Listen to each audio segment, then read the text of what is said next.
Tirupati jail నుండి bullet గాయాలతో తప్పించుకున్న పుష్ప. అసలు పుష్ప ఎక్కడ?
Icon star Allu Arjun, director Sukumar వీళ్ళిద్దరి కాంబినేషన్ వస్తున్న upcoming high budget film Pushpa 2.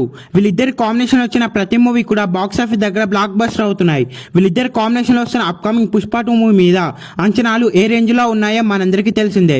Recent గానే అల్లు అర్జున్ బర్త్డే సందర్భంగా ఈ మూవీ టీజర్ ని రిలీజ్ చేశారు. ఈ టీజర్ లో అల్లు అర్జున్ చీర కట్టుకొని గంగమ్మ జాతరలో ఫైట్ చేయడం మనం గమనించవచ్చు. ఈ ఫైట్ సీన్ మనం థియేటర్ లో చూస్తున్నప్పుడు పూనకాలు వస్తాయట. ఈ సినిమాలో హీరోయిన్స్ గా రష్మిక మందన అలాగే సాయి పల్లవి నటిస్తున్నారు. ఈ సినిమాలో అనుసూయ క్యారెక్టర్ వేరే లెవెల్ లో ఉండబోతుందని సమాచారం. ఈ సినిమాలో మెయిన్ విలన్స్ గా సునీల్, ఫహద్ ఫాసిల్ అలాగే తమిళ hero Vijay Sethupathi main villains గా నటిస్తున్నారు. రీసెంట్ గానే విజయ్ సేతుపతి ఈ మూవీ షూటింగ్ లో జాయిన్ అయ్యాడని సమాచారం. ఇక ఈ సినిమాకి సంగీతాన్ని డిఎస్పీ అందిస్తున్నాడు. రీసెంట్ గానే ఫస్ట్ లిరికల్ వీడియోను కూడా రిలీజ్ చేశారు. ఈ సినిమా ఆగస్టు 15న గ్రాండ్ గా థియేటర్స్ లో రిలీజ్ చేస్తున్నారు. ఈ సినిమా థియేటర్స్ లో రిలీజ్ అయ్యే బిగ్గెస్ట్ బ్లాక్ బస్టర్ అవ్వాలని కోరుకుందాం. ఈ వీడియో మీకు నచ్చితే లైక్ చేసి షేర్ చేసి ఈ ఛానల్ ని సబ్స్క్రైబ్ చేయండి.